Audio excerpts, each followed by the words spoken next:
बिस्मिल्लाहिर्रहमानिर्रहीम। आज हमारा टॉपिक है विटामिन डी। विटामिन डी, इसके हमारे पास दो फॉर्म्स है। एक हमारे पास विटामिन डी 2 है and second vitamin D 3। Vitamin D 2 को एर्गो कैल्सिफेरॉल कहते हैं और विटामिन डी 3 को कैल्सिफेरॉल कहते हैं। Both have equal activity. दोनों का जो एक्टिविटी लेवल है वो सेम है, ठीक है। जो एक्सोजीनियस सोर्सेज हैं वो विटामिन डी 3 के डी 2 के वो फाउंड इन प्लांट्स, और विटामिन डी 3 जो है वो हमारे साथ fish liver oil, cod oil, shrimps, milks and eggs, इसमें हमारे साथ प्रेजेंट होता है, ठीक।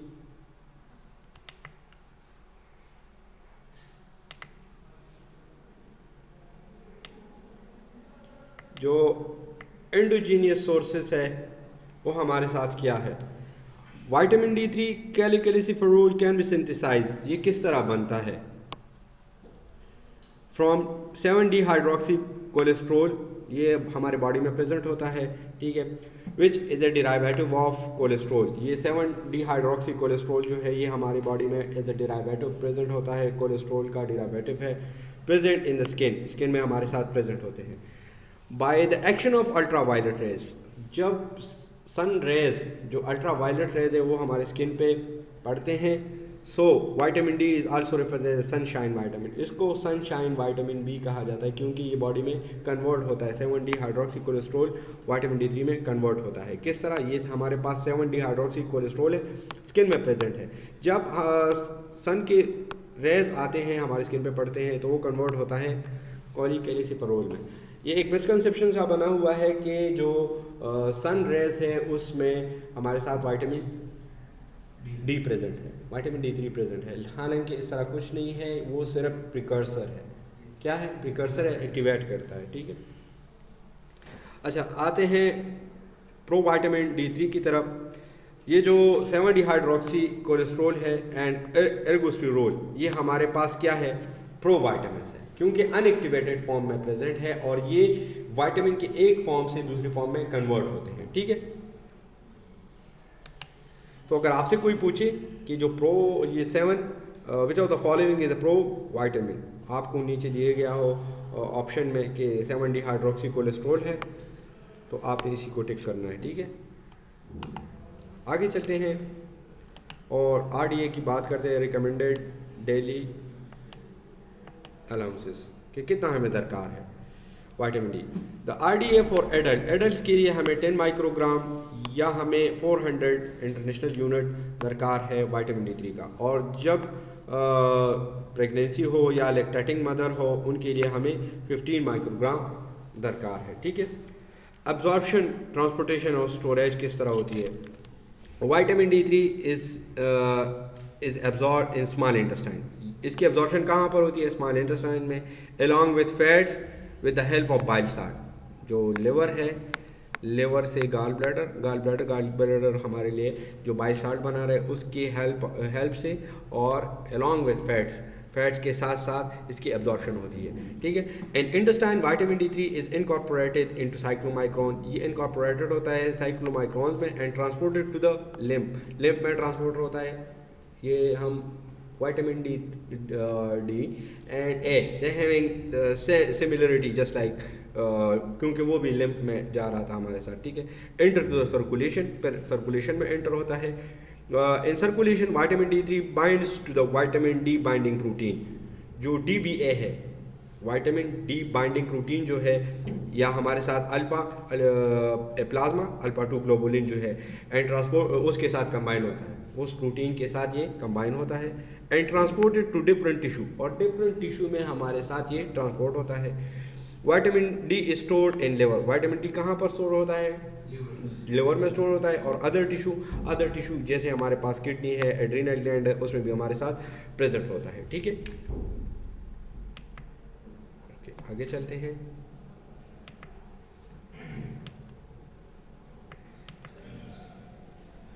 बायोलॉजिकल फंक्शन की तरफ आते हैं। Vitamin D 3 is not itself biologically active. ये हमारे साथ बायोलॉजिकली एक्टिव नहीं है। First vitamin D has to get converted biologically active ये है कि बॉडी में एक फॉर्म में प्रेजेंट हो और वो एक्टिवली कोई काम कर रहा हो, वो कोई प्रोसेस में इन्वॉल्व हो। हालांकि ये हमारे साथ प्रोवाइटामिन बॉडी में प्रेजेंट है एज ए 7 हाइड्रोक्सी कोलेस्ट्रॉल, तो ये कन्वर्ट होता है, तो इस वजह से ये अनएक्टिव बायोलॉजिकल एजेंट है। ठीक है, vitamin D has to get converted to activate to क्या कन्वर्ट होता है विटामिन डी 3 में एक्टिवेट फॉर्म क्या है इसका, कैलिसिट्रोल है, और या हम इसको 125 डी हाइड्रोक्सी कैलिसिफेरोल भी कह सकते हैं। बाय किस एंजाइम की मदद से, हाइड्रोलेज एंजाइम की मदद से इसकी हाइड्रोलिसिस होती है। The activation step involve participation, जब एक्टिवेशन स्टेप ये एक्टिव होता है तो कौन से ऑर्गन इसमें इन्वॉल्व होते हैं इसमें, क्योंकि ये लिवर में स्टोर होता है, किडनी में स्टोर होता है और इसके साथ बोन्स में भी स्टोर होता है। अच्छा, एक और चीज़ आगे आ रही होगी, ठीक है, कि जो विटामिन डी हम ले रहे होते हैं तो इसके साथ कैल्शियम का मेन रोल है, वो आगे इंशाल्लाह पढ़ेंगे। ठीक है, बोन्स आ गया तो इस वजह से मुझे याद आ गया।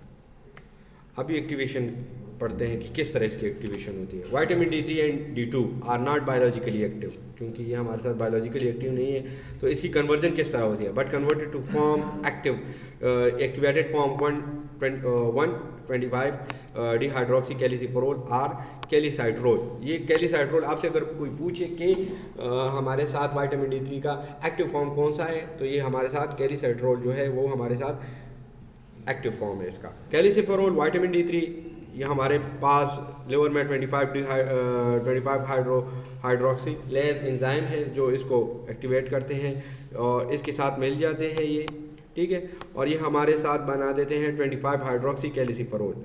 फिर हमारे साथ जो किडनी है उसमें कौन सी एंजाइम है, 1 हाइड्रोक्सी लेज एंजाइम किडनी और बोन में प्रेजेंट है, उससे हमारे पास 1 और ये 25 दोनों आ जाते हैं और डी हाइड्रोक्सी कैलिसिफेरोल या कैलिसिट्रोल बन जाते हैं। ठीक है, बोथ एंजाइम रिक्वायर, दोनों एंजाइम के लिए, ये अगर 25 हाइड्रोक्सीलेज एंजाइम है और 1 हाइड्रोक्सीलेज एंजाइम है, तो उन दोनों को रिक्वायर है साइटोक्रोम 450 मॉलिक्यूलर लेवल पे, और उससे हमारे पास NADPH बनता है। ठीक है,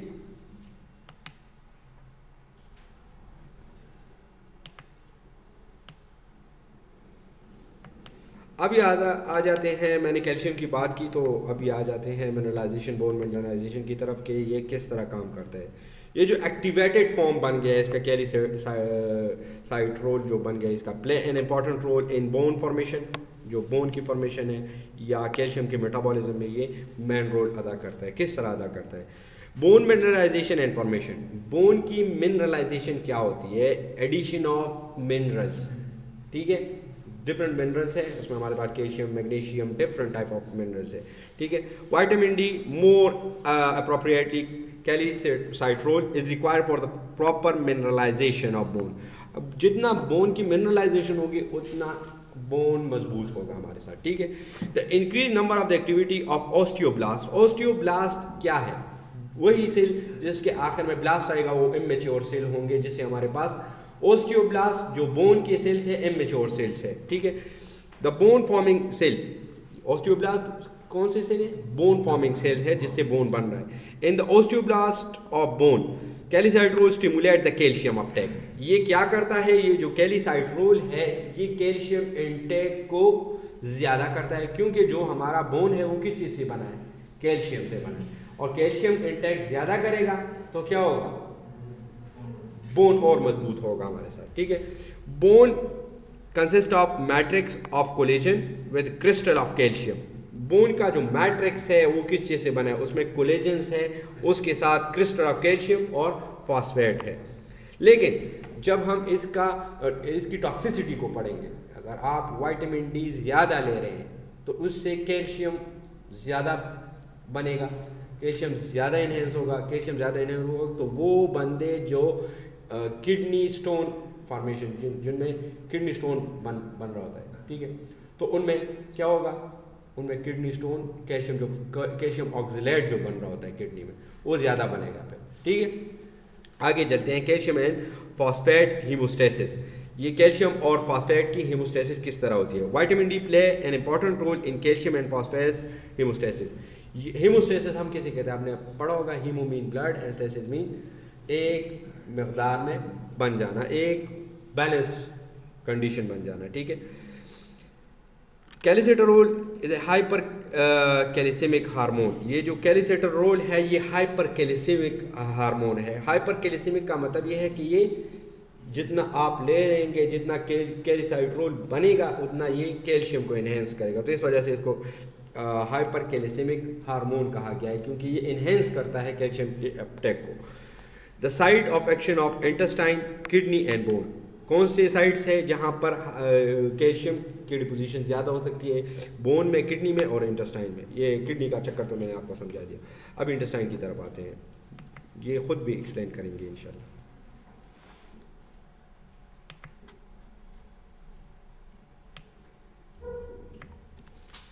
अभी आ जाते हैं इंटेस्टाइन की तरफ। Calcitriol increase in the intestine absorption of calcium and phosphate and thus increase blood calcium and phosphate level. जब हमारे साथ इंटेस्टाइन में absorption of calcium and phosphate ज़्यादा होगा तब हमारे साथ क्या होगा, इंक्रीज ब्लड कैल्शियम, तो ब्लड में कैल्शियम का लेवल और उसके साथ फॉस्फेट का लेवल इंक्रीज होगा, ठीक है। Action of calcitriol is similar to steroid hormone. ये जो कैल्सिट्रोल है विटामिन डी है एक्टिवेटेड फॉर्म में, इसका जो फंक्शन है, इसका जो एक्शन है, सिमिलर टू स्टेरॉइड हार्मोन, जिस तरह स्टेरॉइड हार्मोन फंक्शन परफॉर्म करते हैं। It bind to the receptor, ये रिसेप्टर के साथ कंबाइन होता है, बाइंड होता है इन द साइटोल, जो सेल का साइटोल है साइटोप्लाज्म में, and this complex is then transported into to the nucleus. और फिर ये जो बाइंड हुआ ये कहाँ पर ट्रांसफर हो जाता है, न्यूक्लियस में, where it act on DNA. ये डीएनए को, क्योंकि डीएनए हमारे साथ न्यूक्लियस में प्रेजेंट होता है तो वहाँ पर ये फंक्शन परफॉर्म करता है to stimulate the synthesis of calcium. तो वहाँ पर जाता है और क्या करता है, स्टिमुलेट करता है synthesis of calcium binding protein, कि कैल्शियम बाइंडिंग प्रोटीन ज़्यादा बने, क्योंकि वहाँ पर एक्शन ऑलरेडी परफॉर्म हो रहा है, कैल्शियम बाइंडिंग प्रोटीन ज़्यादा बनेगा तो कैल्शियम उसके साथ बाइंड होगा, ठीक है। विच इंक्रीज कैल्शियम एब्जॉर्प्शन, क्योंकि रिसेप्टर ज़्यादा बन रहे हैं, रिसेप्टर ज़्यादा बन रहे हैं तो उसके लिए कैल्शियम भी ज़्यादा बनेगा फिर, ठीक है। किडनी में क्या होता है, calcitriol promote the reabsorption of calcium and phosphate by renal tubules. जो किडनी में हमारे साथ रीनल ट्यूब्यूल्स प्रेजेंट है तो ये इन्हेंस करता है किस चीज़ के, कैल्शियम के और फॉस्फेट की रीअब्जॉर्प्शन को, किसके ज़रिए, रीनल ट्यूब्यूल के ज़रिए, and thus reducing excretion of calcium and phosphate. अगर आप विटामिन डी ले रहे हैं तो बॉडी में आपकी किडनी में जो रीनल ट्यूब्यूल्स है वो कैल्शियम को रीअब्जॉर्ब करेंगे, उसको एक्सक्रीट नहीं होने देंगे, ठीक है, तो वो किडनी में ही रहेंगे। बोन में क्या होता है, calcitriol also promote bone reabsorption, bone में भी इसकी रिजॉर्प्शन ज़्यादा हो जाती है, and calcium mobilization to raise the serum calcium. और इस तरह बोन में अगर हमारे साथ कैल्शियम बढ़ेगा तो इस तरह सीरम ऑफ कैल्शियम भी हमारे साथ बढ़ेगा, कैल्शियम और फॉस्फेट दोनों। ड्यूरिंग कैल्शियम डिफिशियंसी स्टेट, जब हमारे साथ कौन सा कंडीशन होगा, कैल्शियम का डिफिशियंसी स्टेट होगा उसमें, ठीक है। फिर कैल्शियम का डिफिशियंसी स्टेट होगा तो आपको विटामिन डी दिया जा सकता है, उसमें ये काम कंटिन्यू करेगा। नोट क्या आ रहा है, but not net loss of calcium, bone calcium result when the both vitamin D and calcium intake are adequate in diet. देखें, जब डाइट में विटामिन डी और उसके साथ कैल्शियम दोनों का हमारे साथ क्या होगा, डिफिशियंसी आएगी, तब ये नहीं है कि हमारे बोन बस ख़त्म हो जाएंगे या रेजा रेजा हो जाएंगे, उसका स्ट्रक्चर एंड स्ट्रक्चर रहेगा लेकिन डिफिशियंसी काज होगी फिर, ठीक है।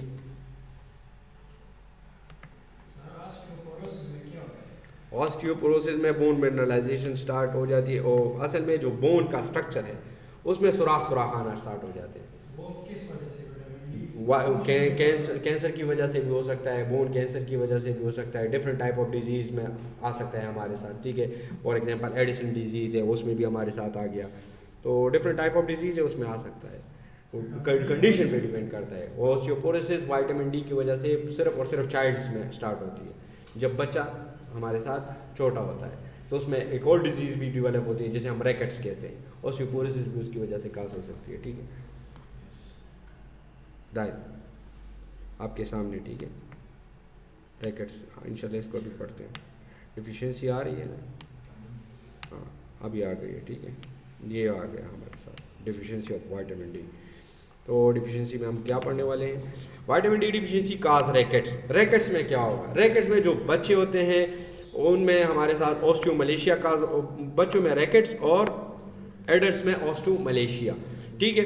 तो किस तरह काज होता है, जब बच्चों में हमारे साथ विटामिन डी की कमी आ जाती है तो उनका जो बोन का स्ट्रक्चर है वो हमारे साथ ख़राब हो जाता है और उनकी जो टांगे हैं वो कुछ इस तरह हो जाती है। रैकेट्स में बच्चों की टांगे कुछ इस तरह हो जाती है, ठीक है। अच्छा, rickets is called due to deficiency of vitamin D in children. Symptoms क्या है, rickets is a disease of growing bone. ये डिजीज है किस चीज़ का, ग्रोइंग बोन का। There is insufficient mineralization of new bone, bone की न्यू मिनरलाइजेशन नहीं होती हमारे साथ, तो इस वजह से बोन ख़राब हो जाते हैं। बोन्स बिकम सॉफ्ट, जो हड्डियां हैं वो सॉफ्ट हो जाती हैं। पैलेबल इजिबल टू बेंड, ये पैलेबल किसे कहते हैं, बेंड होने के लिए आसान हो जाते हैं। जब बोन सॉफ्ट होगा, ऊपर से वेट पड़ेगा, तो जिस किस्म का वेट, ये टांगे क्यों इस तरह हो जाती है, क्योंकि ऊपर से जो बच्चा है उसका वेट है ना, ठीक है, और बोन ऑलरेडी सॉफ्ट है, तो उस पर वजन पड़ रहा है और बोन सॉफ्ट है तो उसका शेप चेंज हो जाता है, ठीक है। Okay, rickets is characterized by bow legs, bow legs इसको कहते हैं, ठीक है।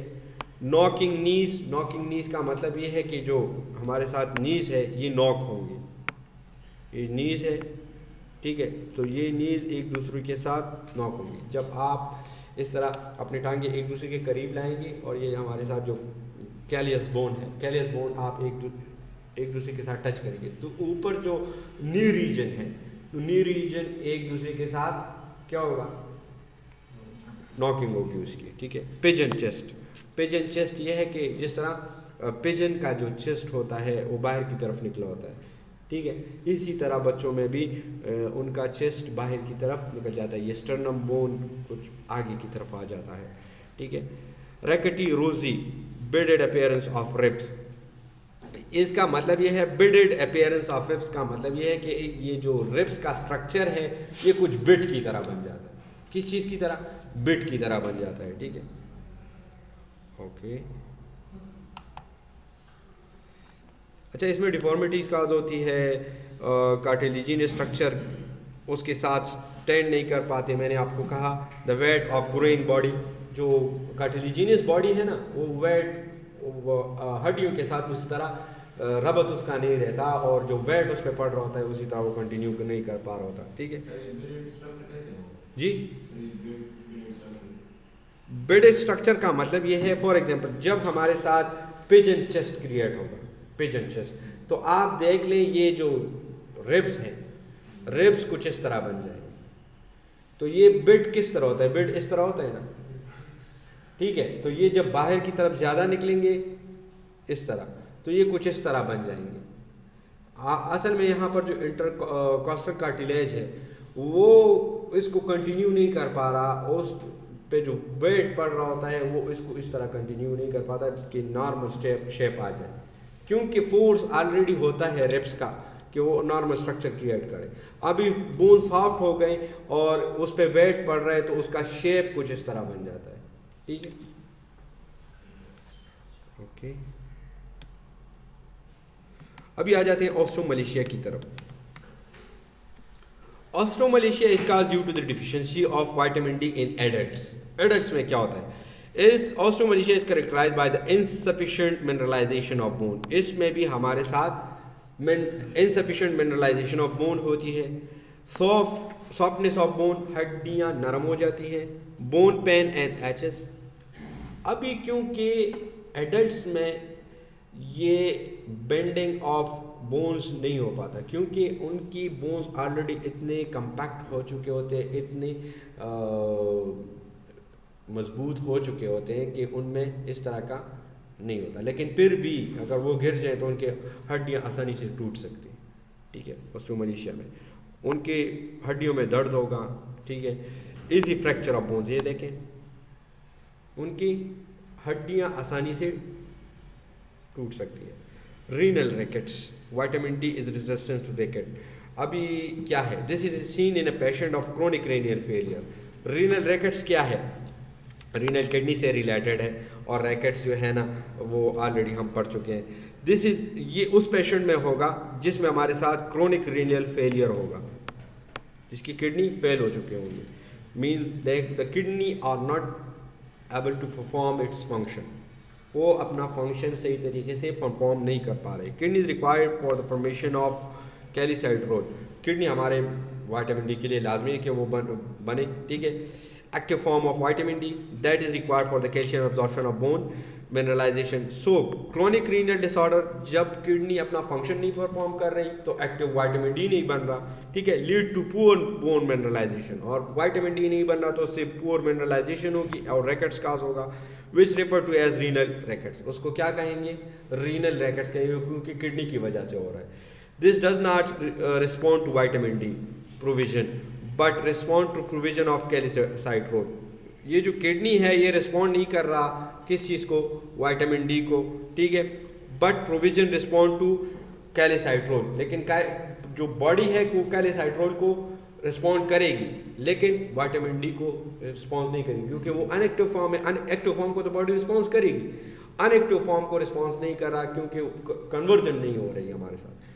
सो regard as vitamin D resistant rickets, इसको विटामिन डी रेजिस्टेंट रैकेट भी कहा जाता है, ठीक है।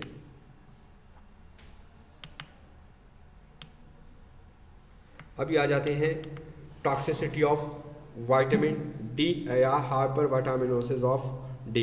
Access consumption of vitamin D lead to the toxicity condition. Symptoms हमारे क्या है, क्या क्या हो सकता है, डीमिनरलाइजेशन ऑफ बोन, बोन हमारे साथ डीमिनरलाइज हो सकते हैं, हाइपरकैल्सीमिया हो सकती है, कैल्शियम का लेवल बॉडी में ज़्यादा हो सकता है, आर्मेन finding, calcification of soft tissue.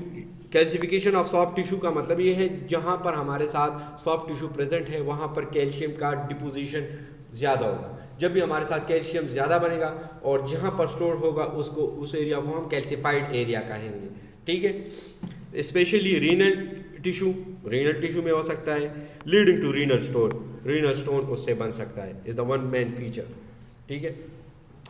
Loss weight loss हो सकता है, वीकनेस, पुलियूरिया, उसको ज़्यादा यूरिनेशन आ सकती है, ठीक है। इंक्रीज थर्स्ट, उसकी प्यास बढ़ सकती है, एंड सम अदर सिम्टम, और कुछ अदर सिम्टम्स है, ठीक है।